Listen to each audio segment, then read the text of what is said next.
താളം പകരാനായി ശ്രീ പരമശിവൻ ഉപയോഗിച്ച കടും തുടിയിൽ നിന്നാണത്രേ തിമിലയുടെ ആവിർഭാവം. ദൈവീകമായ ഈ ഉൽപ്പത്തി വൈശിഷ്ട്യ നിമിത്തം ഇതിനെ ഒരു ദേവവാദ്യമായി കരുതിക്കൊള്ളുന്നു. തിമില എന്നായിരുന്നു അത്രേ ഇതാദ്യം അറിയപ്പെട്ടിരുന്നത്. കാലക്രമേണ തിമില എന്ന നാമമാറ്റം ഇതിനുണ്ടായി. മൂപ്പെത്തിയ വരിക്കപ്ലാവിന്റെ മരം ഈർപ്പമില്ലാത്ത വിധം ഉണക്കി അതിൽ നിന്ന് കടഞ്ഞെടുത്താണ് തിമിലക്കുറ്റി നിർമ്മിക്കുന്നത്. 1 വയസ്സിന് താഴെ പ്രായമുള്ള പശുക്കുട്ടിയുടെ തുകലെടുത്ത് പാകത്തിന് വട്ടത്തിൽ വെട്ടിയുണ്ടാക്കി പശ തേച്ച് പറ്റിച്ചാണ് തിമിലവട്ടം ഉണ്ടാക്കുന്നത്.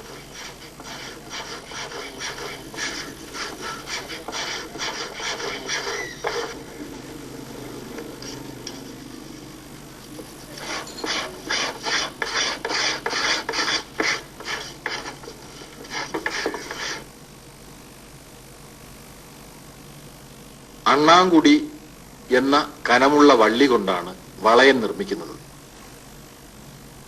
വളയത്തിൽ പശ തേച്ച് തോൽ പറ്റി ചേർത്താണ് വട്ടം ഉണ്ടാക്കുന്നത്.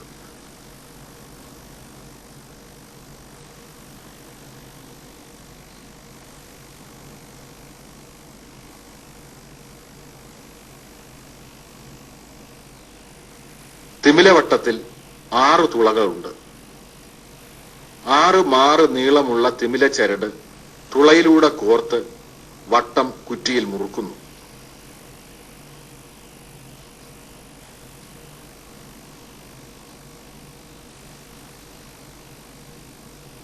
മേൽവശം അഥവാ കൊട്ടുവശത്തിന് കട്ടി കൂടിയ മൂരിത്തോലാണ് ഉപയോഗിക്കുന്നത്. നേർമയുള്ള മൂരിത്തോൽ ഉപയോഗിച്ച് നിർമ്മിക്കുന്നതാണ് കീഴ്വശം അഥവാ മൂടുവട്ടം.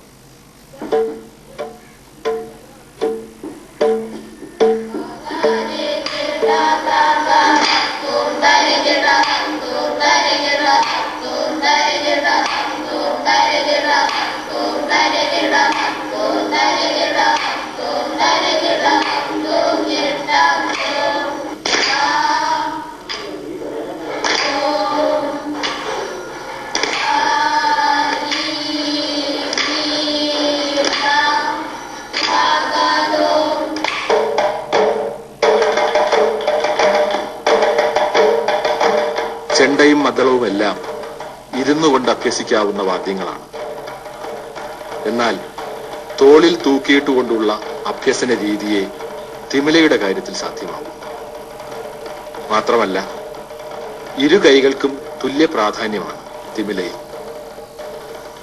എല്ലാ എണ്ണങ്ങളും ഒരുപോലെ നിഷ്പ്രയാസം വരത്തക്ക വണ്ണമാണ് തിമില അഭ്യസിക്കുന്നത്. അതിനാൽ ഇടത് കൈയും വലത് കൈയും ഒരുപോലെ സ്വാധീനം നേടേണ്ടതുണ്ട്.